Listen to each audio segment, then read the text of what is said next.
today's episode, I am going to try or to taste this Mega Stick Rice which I bought in Kuya Dave's. Yes, in Kuya Dave's. Okay naman, cherries. So Kuya Dave's is located at Tabaco City. Hanap po na sa Nanindo. So nasa may munisipyo siya sa... Nasa may munisipyo. Nasa may munisipyo siya. Munisipyo. Hinali. Basta doon sa may munisipyo, tabi mga Mariwada pa di sa may gilid ng Metro Banques. So this stick rice is... I forgot the price. Oh my goodness. Why am English here today? It's 120 or 130 pesos yun mga Mariwada pa di. So we will now try this mango stick rice which has green, white, and violet color. So let's try this. So they have sauce Mario set, the mango, and this leaf. So hindi siya kinakaya mo, di ba? It's ano man sana pala pang display. It's for ano nga food kayo ito? It's for decoration purposes. So bubuksan na natin ito mga Mariwada pa di. Ano ba yan? So the smell of this sauce Mario set is coconut.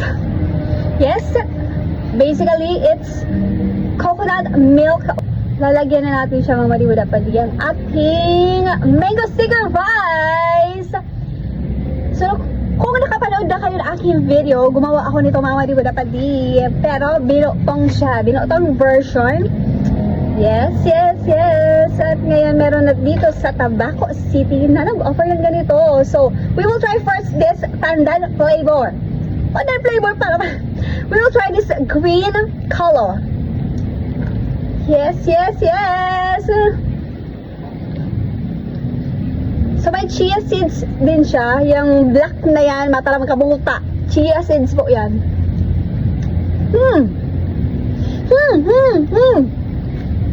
Sama na buhok, cherries. So, masarap po siya mga Mariwada pa di ang sauce Mario sip niya. So, eto, so plain flavor lang naman siya ng gari. Ano nga ni itong, ano?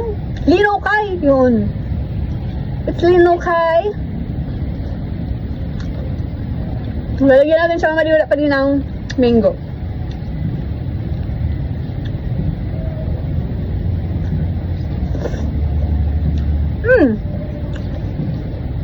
Ang sarap. Lalo na pag nilagyan mo siya ng mangga, masarap siya mga Mariwada pa di. Talaga naman nagko-compliment ang kanilang flavor. Hindi siya gaanong matamis, kaya yung mga sweet lover dyan, medyo madi-disappoint kasi hindi siya masyadong matamis. Perfect. Wala siyang umay factor kasi nga, hindi matamis. Masarap siyang i-partner dito.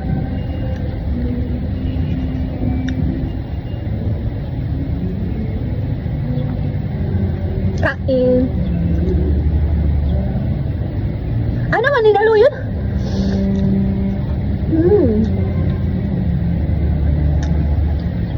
Mapapasayo ka talaga sa sarap.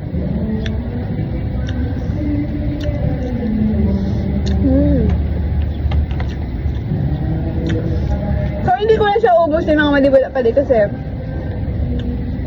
calorie deficit man niya si Madivo. Bako. Ibibigay ko na lang siya sa aking ka-workmate. Bye! Hipas na tayo mga Mariwada pa di! So, kasunod naman! Bye!